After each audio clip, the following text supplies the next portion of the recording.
everyone, welcome to another Palettes I Wish Existed. This is continuing on in my series where I design completely fictional palettes, and in most cases I focus on a brand. So I try and create something that I would like to see exist, something that I would like to use, while also still fitting in with the brand's aesthetics. So I've done a couple of brands before, like Anastasia Beverly Hills, Urban Decay, Too Faced. I even did my own little dream fall collection of eyeshadows, and now I'm back to brands again with Natasha Denona. So I was not going to do Natasha Denona. I've had a lot of requests for this brand because I've talked about it so much. I really love these eyeshadows. I really love the palettes that I have, but Natasha Denona is very much Natasha Denona. You know, it's actually created by the makeup artist, so I felt a little weird kind of doing my own thing, but it was really a fun exercise in creativity. As I always say, it's always a little disclaimer at the beginning of every video that I have no association or affiliation with any of the brands I'm talking about. This is purely just for fun and for entertainment, and I like to refer to it as fan fiction for makeup. So it's not real. If you don't like these, that's fine, because they don't exist. I just like to think of what I would create if I had the ability and opportunity to do so. Alright, so I have 4 fictional palettes that I want to talk about, but first I have 2 little quotes from the Natasha Denona website. So the first one talks about the product itself, and it says that Natasha's outstanding makeup products allow women everywhere to achieve the look they desire while facilitating the full artistic expression of the creative makeup professional. And then on another section of the website, more into information about Natasha Denona herself. Fun fact, perhaps, she started her career in 1996 and then launched her brand in 2016. So this quote that it really resonated with me, not because I'm a makeup artist, but because I have such a deep appreciation for makeup. The quote is, "For Natasha Denona, makeup is an art, interlacing her profound love of aesthetics with creativity, precision, skill, and technique. And yet, Natasha feels that makeup is different from other forms of art. It is a living art, a profoundly personal creation for and of the moment." So I really resonate with that particular quote because I definitely think of makeup as an art form, and I love the description of it as living art and how it's always changing and how you can create something to fit a specific moment in time, whatever that moment is. So Natasha's palettes often have a really clear, cohesive color story, and there's often little mini color stories as well. So for example, if the palette is a 15 eyeshadow pan palette, which is all 4 of the ones that I created, then if you look down each row, you could see a different color story. This is really evident in the Tropic palette. Each little row of 3 tells its own tropical tale, and the palette overall definitely screams tropic. So I would also, in my ideal world, have the Natasha palettes packaged like the Tropic palette.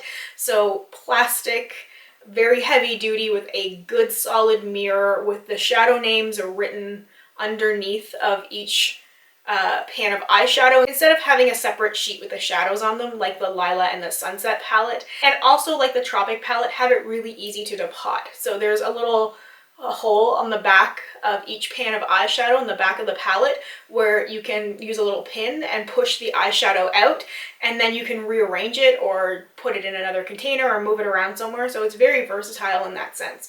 So that's what my ideal Natasha palettes would look like. So I did my best to echo Natasha Denona aesthetics while also just having fun with it. So my first fictional palette that I want to talk about is one of my most favorite fictional creations to date, and this is what I'm calling the Gala Palette. So this is actually why I decided to go ahead and share this. This was inspired by the Cranberry palette, the little mini 5-pan palette that's coming out soon. I had already designed some other Natasha palettes, and then I just sort of sat on it. These palette redesigns, they go in stages. Sometimes I'm really motivated and I work on it for a couple of days in a row, and then sometimes I drop it. And with this particular one, I wasn't sure if I was going to continue to do it or if I was going to abandon it. So my Gala palette, as in a festive celebration, I definitely wanted it to feel festive. I wanted it to feel like the holiday season. So my reference photos for this palette was Christmas decorations and Thanksgiving table settings, New Year's Eve decorations and confetti. I just really wanted it to be fun, but also dark and romantic. There's just something so completely magical about November and December. For me personally, being a fairly big Christmas person, I just really love the build-up. I feel like people are kinder to each other. There's just a little bit more excitement. You have something to look forward to. You know, I feel like there's a little bit more happiness in general. And there's also parties. So I wanted a palette that would sort of be a companion to like a work event, like an office Christmas party, or even just hanging out at home watching TV and drinking wine, or hanging out with your friends and just being in a good mood. Like, this is a cozy palette to me. This is a good mood kind of palette. So I have broken down my shades here, and I've done it by rows, so columns. So the first column, I have a wine red with golden shimmer, a metallic champagne, and a vibrant metallic crimson.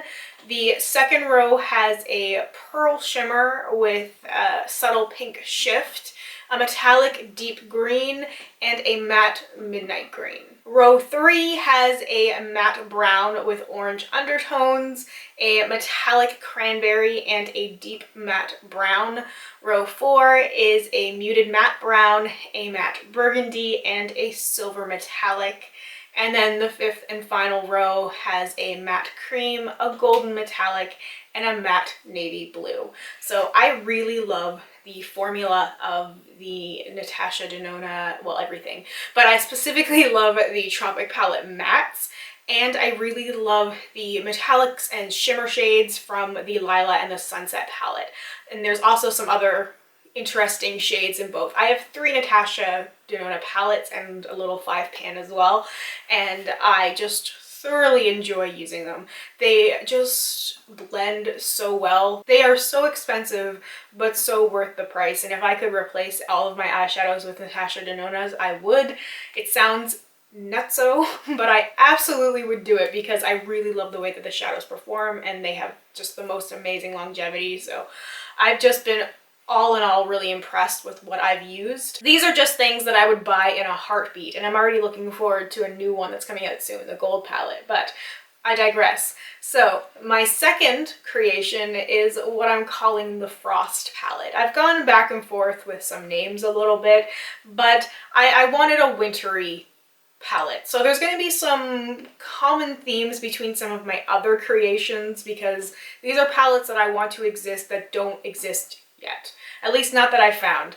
I feel like we're still really living that warm toned life, and I really want some cooler toned eyeshadows in palettes. Just because buying a whole bunch of singles would be really expensive, and yes, I know a Natasha Denona 15-pan palette is very expensive, but if you're looking at something like MAC or Inglot or Makeup Forever single shadows, if you're buying 15 of them, you are spending an awful lot of money. So for my Frost palette, I wanted it to feel a little haunting. I was looking at photos of frosty landscapes. A lot of my inspiration comes from landscape photos, just nature photos in general, but I was really inspired by frost photos of like empty fields with just lots of snow in it and those clear skies. But that's just the vibe I was going for with this palette. I wanted it to feel a little unapproachable. I wanted it to be cool in a few different definitions of the term. So again, 15 shadows broken down into each little column of 3, each row of 3. Row 1 has a matte muted periwinkle, a silver metallic that's less vibrant than the one that's in the Gala palette, a matte lilac with strong gray tones. Row 2 has a metallic grape, a pink yellow duochrome, and a dirty gold metallic. Row 3 has a pale purple metallic with pink shimmer, a matte black, and a taupe metallic. Row 4 has a peach with silver. So this would be similar to Limoncello from the Tropic palette, which is this beautiful yellow shadow that has this silver metallic reflect to it. I really love that formula. It's one of my favorite eyeshadows of all time, and I would love to see it done with some other shades. And there's also a matte gray and a metallic turquoise. Row 5 has a pale lavender shimmer, a purple blue duochrome, and a matte Prussian blue.